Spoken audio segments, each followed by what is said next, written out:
Welcome back, everyone. Welcome to Arpedio's LinkedIn Live. Here we talk about the account-based sales revolution, and our topic today is about how to educate B2B sales reps for max success.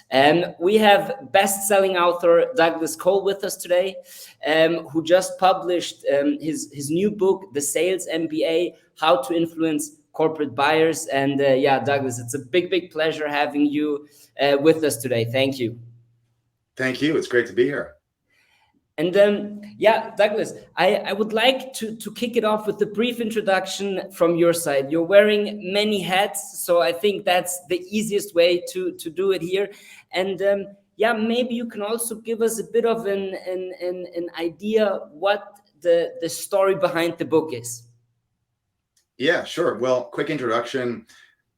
I think you could argue I basically wear two hats. So I have one hat, which is my full-time job at LinkedIn. I'm a sales leader. I lead a team of sales professionals who are trying to grow LinkedIn's relationships with large enterprise accounts. That's the day job. And then in addition to that, the second hat is a teaching hat. And so I do a variety of teaching work within LinkedIn. I'm involved with leadership development. I developed a program called the Mini MBA for Sales. And then outside of LinkedIn, I'm a lecturer at a couple of different business schools, the Rotman School and the Schulich School. So those are the two hats, full-time sales leader and part-time teacher lecturer, both internally and externally.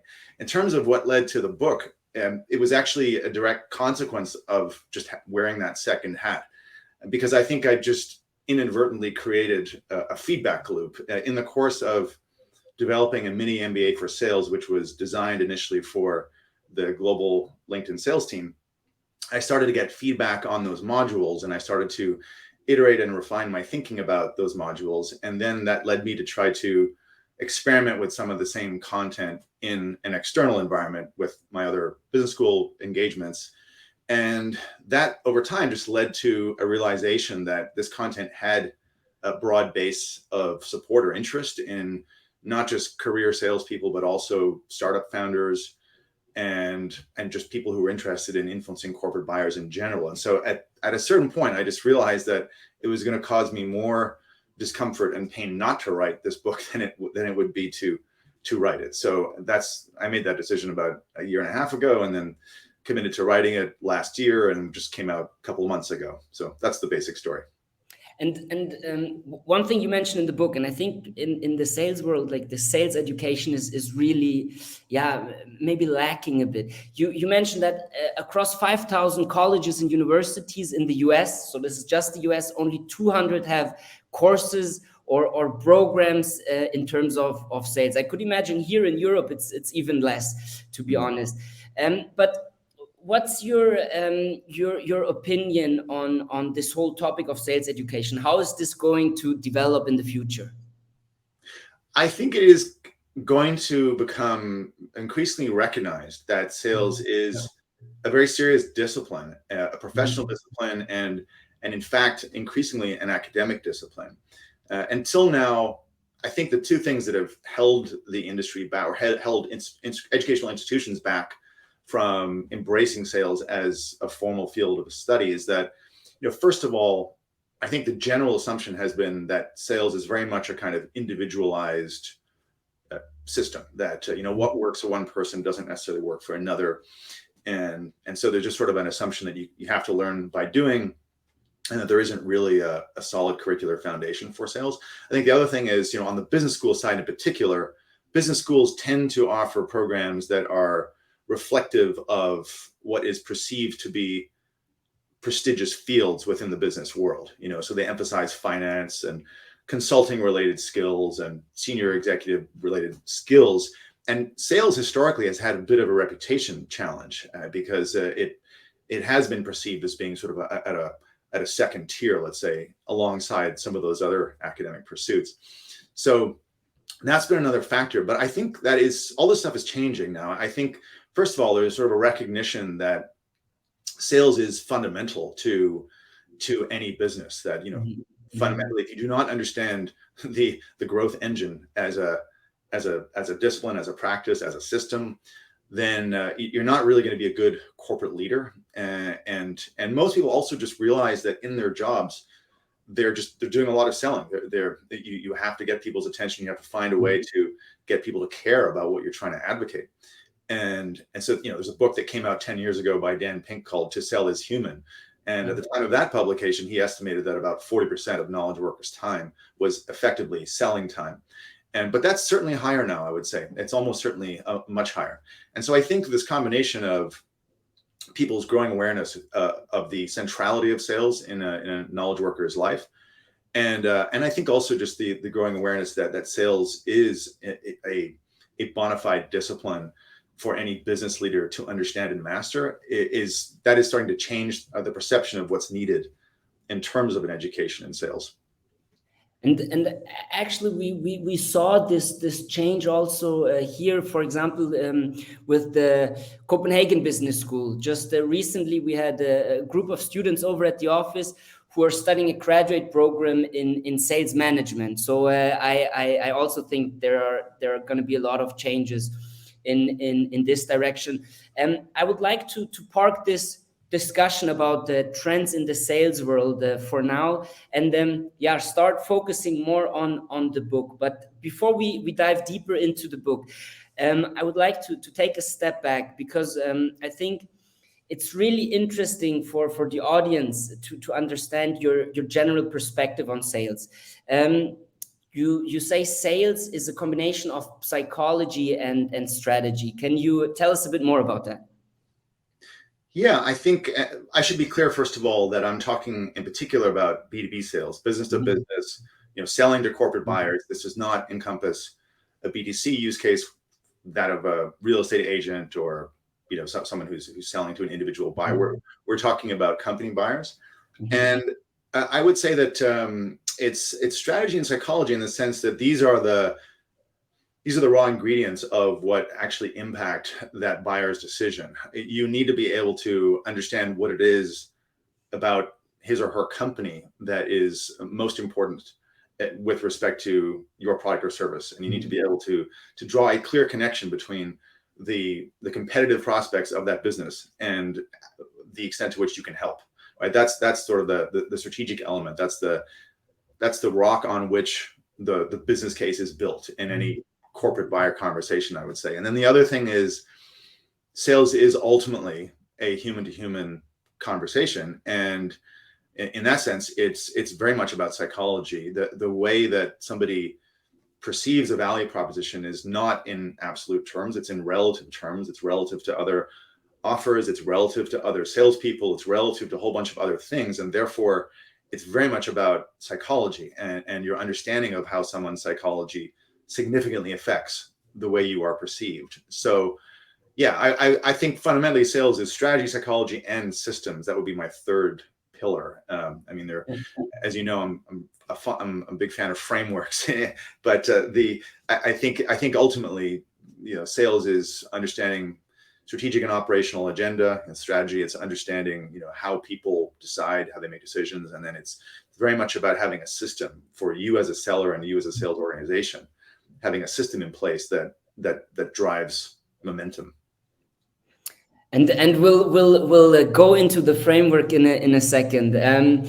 We're now coming really to the book, and this is what I'm the most curious about. Also, I have the book right here. I can definitely recommend everyone to read the book. I think for salespeople, it's a must read. This combination of psychology, strategy, systems, I think, is really one of the red threads going through the book. My first question here is about something you said you saw again and again in the education of salespeople. Yeah, you call it a gradual progression in mindset. Could you guide us through these three stages that you describe in the book? Sure. Yeah, this is based on my observation of many professionals in sales who have, in many cases, started off pretty fresh with no background in sales, and then they've ultimately become very good at it. And I've noticed that there's a general pattern. So when people start out in sales, I'm calling the first phase likability. And what I mean by that is, when people start out, they are acutely conscious of the fact that their basic job is to get a very busy stranger to pay attention to them and ultimately to buy something. and it may or may not be valuable. Often they're not quite sure, and so there's a discomfort within, and they manage that discomfort by just trying to be as likable and as charming as possible, right? So that's the early stage one, likability.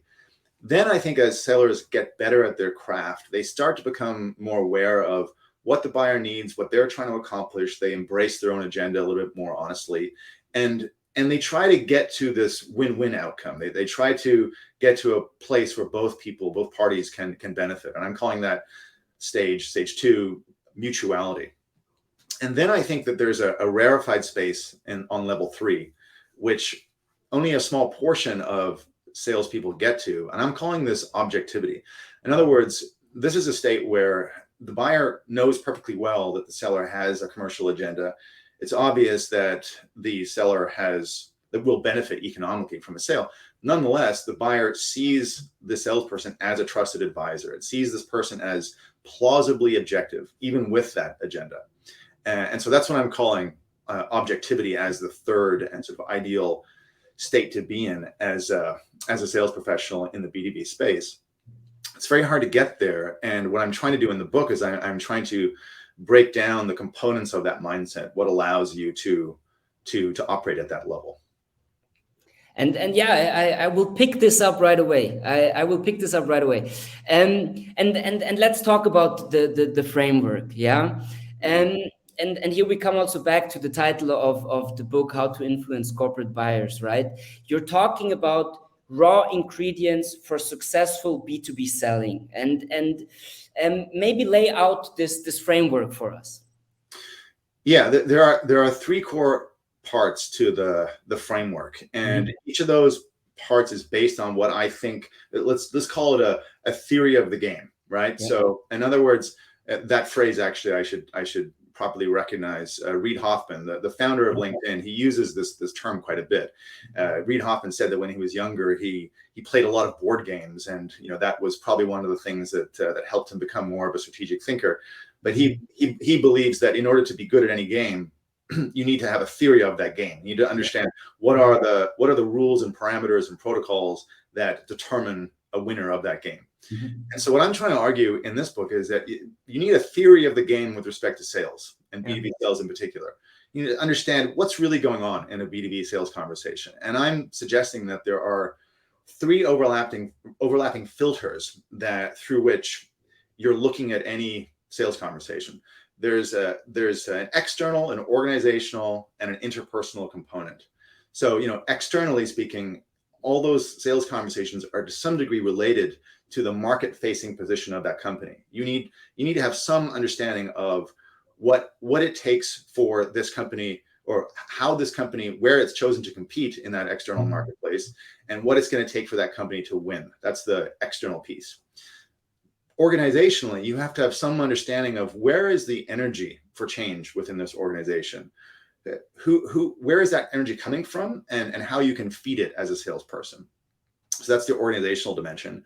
And then there's this third interpersonal dimension of what is it that this person really cares about, and how can I get them to care about what matters to us, right? So what I'm suggesting as a kind of a neat way to label each of these 3 elements is that the first one, external dynamics, that's basically about becoming a strategist. So the first section is called Becoming a Strategist. The organizational piece, I'm saying that's about becoming a change agent. And the third piece, this interpersonal piece, I'm saying that's about becoming a decision architect. So that's the core structure of the book. It worked from our top down understanding of external, organizational, and interpersonal dynamics, and just lay out some useful frameworks within each of those realms.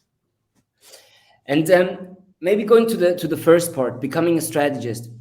What and maybe you can share some thoughts on this as well, or have a couple of words on it. I really liked that it is actually not just about understanding your customer, but even more important is to understand your customers' customers. Understand, okay, what's their legitimacy to be in the market? What are their competitors? What is their competitive advantage? I think this was in the first part something that that really inspired me, where I was, okay, this is something I myself as a salesperson have to focus a lot more on. Yeah. Well, I appreciate you saying that. And it is so important to, when we talk about empathy in sales, generally speaking, we talk about empathy for your direct corporate buyer. What I'm talking about is a level beyond that. I'm talking about empathy for the person who buys from your client. Yeah. Because that's sort of it's a helpful organizing principle to understand strategy. Strategy is a very big and complex realm. Let's not kid ourselves about that. And so what I'm looking for is some simple hook, some simple way to organize that complex realm such that you can develop genuinely strategic insights. Yeah. And I think one of the simplest ways to do that is to ask yourself, who is the target buyer of my client? And how does that person perceive my client's product or service? Because if you put yourself in those shoes, it forces you to understand who are the competitors within that space. What is the problem that you're solving for that person? You know, what are the alternative solutions that person might consider? You know, what are the points of differentiation? All those kinds of considerations, which have a direct bearing on business strategy, can be understood through the eyes of a target customer. And so that's the reason why I've tried to bring this really macro topic of strategy and business strategy down to the micro level of, you know, how that target customer sees your client's organization in order to help you arrive at strategic insights. And one thing you mentioned before when you talked about understanding the organization, and this is now the second part, becoming a change agent. You mentioned this navigating the organization, and it's really interesting. You bring this up, and also I loved it in the book. We had a LinkedIn Live with Scott Schnars, who's over at Cloudinary VP, and he also mentioned this. Like, this is one of the things he really focuses on. When developing and training his salespeople. You bring in an image that I really liked in the second part. It was this image of a rider, an elephant, and a path. Maybe you can elaborate a bit on this image. Yeah, look, there's a ton of literature that has been written about change management, how to drive change in organizations. It's overwhelmingly confusing, I find.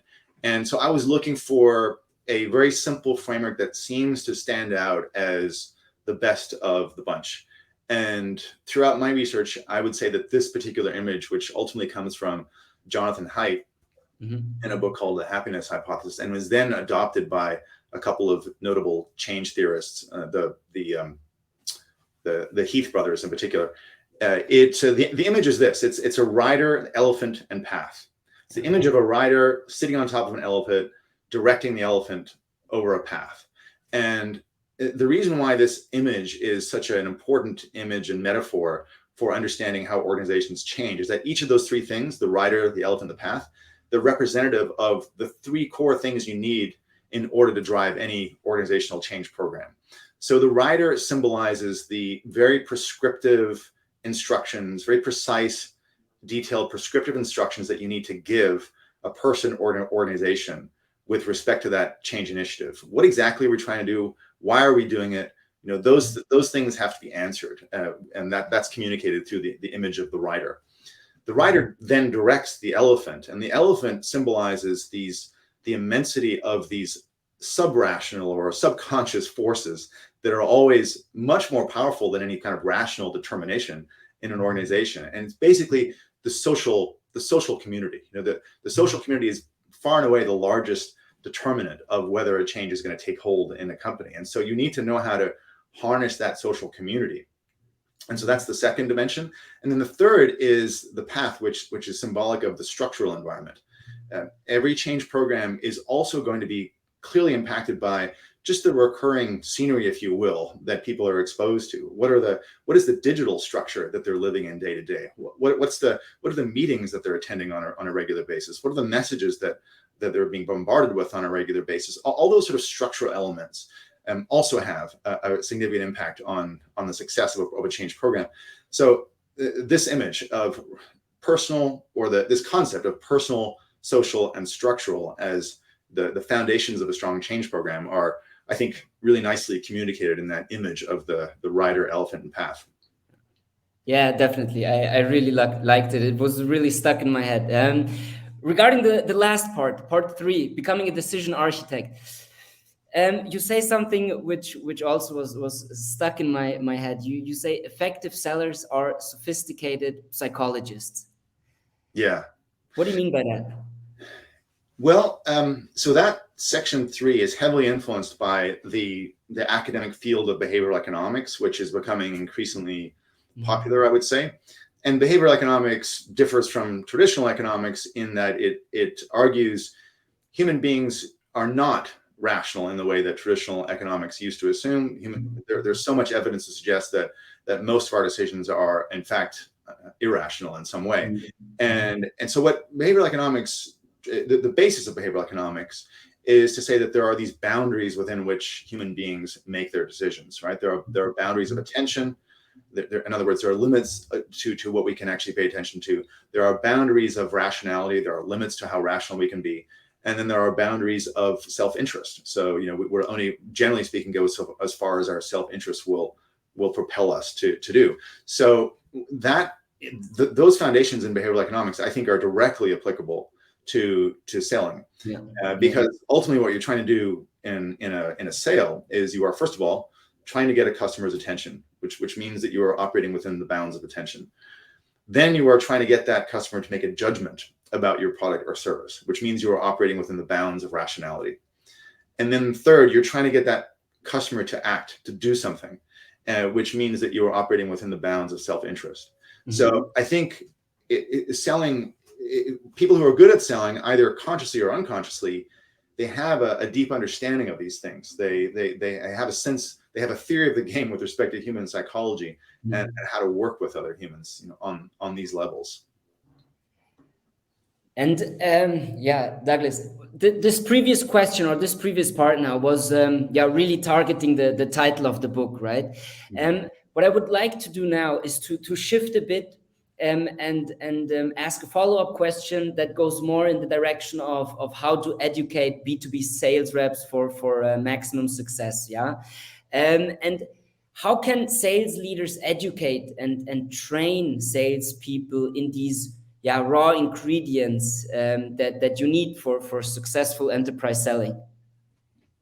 Sure. Yeah, I think it's I would say 3 things. One of which is just, I think, in some sense, an iteration of what we've been talking about. So I think, first of all, they need to, I think, impress upon their teams that you need a theory of the game.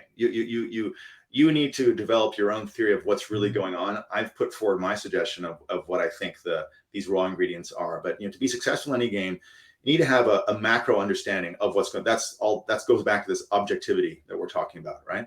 So they need a theory of the game. Number 2, they need to understand the importance of mindset. The reason why I have talked in the book about becoming a strategist, becoming a change agent, becoming a decision architect, is I'm trying to change the way a salesperson sees themselves. I think that one of the most critical first step when you are trying to up-level your own ability is to elevate your own self-regard, is to recognize that you're actually doing something which is quite consequential as a salesperson. You are really trying to influence a business strategy. You are trying to influence the evolution of an organization. You are trying to help another person be successful within that company. So these dimensions that we're talking about, external, organizational, interpersonal, these are very significant elements of influence that you are learning as a salesperson. And when you get good at these things, you become very powerful professionally. So I think they need to understand that this mindset shift, seeing yourself in a more serious way, is important. Mindset it's a decision and it's a practice. And it's a matter of deciding, and it's a matter of consistently returning to these principles in your work. And then the third thing I would say is this: you have to make it real. You have to make this something that you can monitor and track with your team through coaching conversations. And so what I've tried to do in this book is boil these 3 areas down to 2 key questions that you'd want to ask any salesperson, right? So if any sales manager is working with a seller and is trying to push that seller to be better on the level of strategy, let's say, I've suggested two key questions: where do they compete, and how can we help them win? and within the realm of organizational dynamics, I'm again suggesting two questions. Where is the energy for change coming from? How can we feed, or how can you feed? How are you feeding that energy? And then on the level of the decision architect, what matters to them? How are you getting them to care about those details, right? And so I think that these are the simple questions that come out of each of those three areas that sales managers and leaders can bring up repeatedly in coaching conversations to drive improvements in the performance of their team. And Douglas, if you ever need tools that can anchor this in a CRM, please let me know, because these are things we're also doing with our PDO, where we try to anchor certain questions, anchor a certain process, leading account managers through assessing accounts. But enough of that. We kind of parked the discussion about the trends in the sales world, and I would like to bridge this now more to your role as a sales leader in LinkedIn. Yeah, LinkedIn is a tool that has, or a solution that helps many sales reps. I'm curious to hear your thoughts on how tech is developing. Do you see any trends in the sales world? Yeah, I do. And one of the benefits of working at a place like LinkedIn is that you have pretty much a front row seat to a lot of those developments. Because I listen to a lot of client conversations and sort of get a sense of what people are saying, what the pain points are. I think that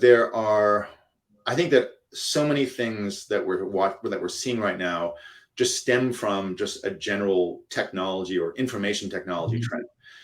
The world has become just swamped with informational complexity, and that has a couple of ramifications as far as selling is concerned.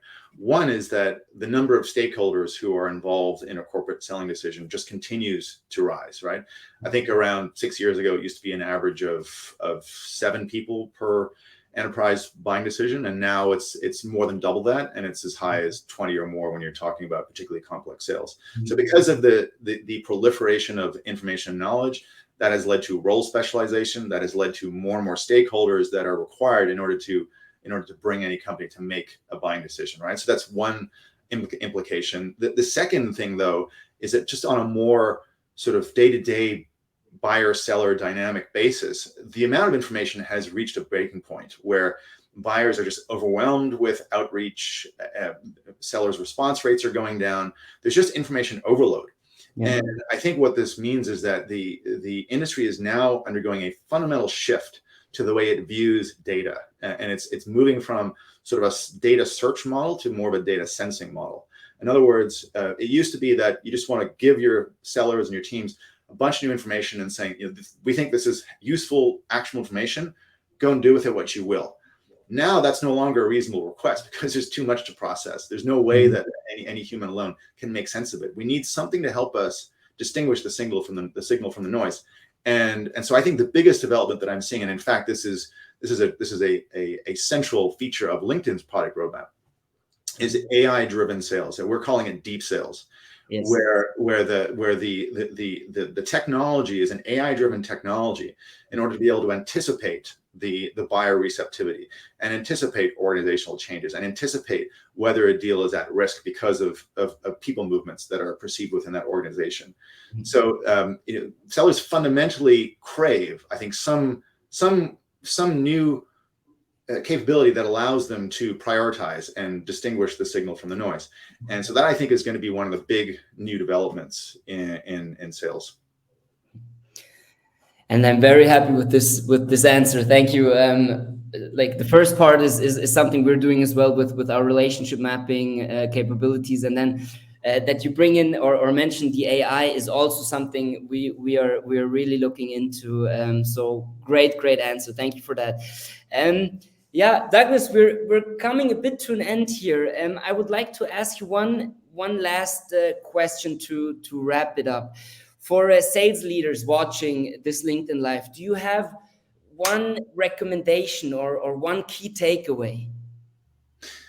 Yeah, I think that I'm often reminded in these conversations about mindset, I'm often reminded of this one quote that's always stuck with me from Stephen Covey, the bestseller who sold millions of copies of the 7 Habits of Highly Successful People.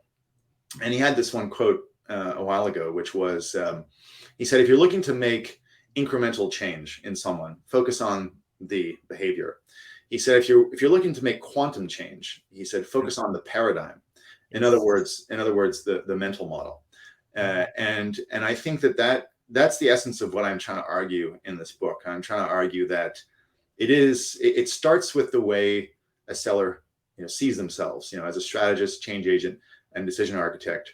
And then it is about returning to these simple questions that allow you to get better and better, in those 3 realms.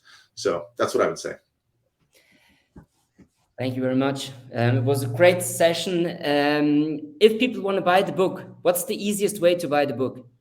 The easiest way by far is Amazon. Nice. Unless we're talking bulk buys, in which case just contact me directly at thesalesmba.ca. Perfect. Yeah.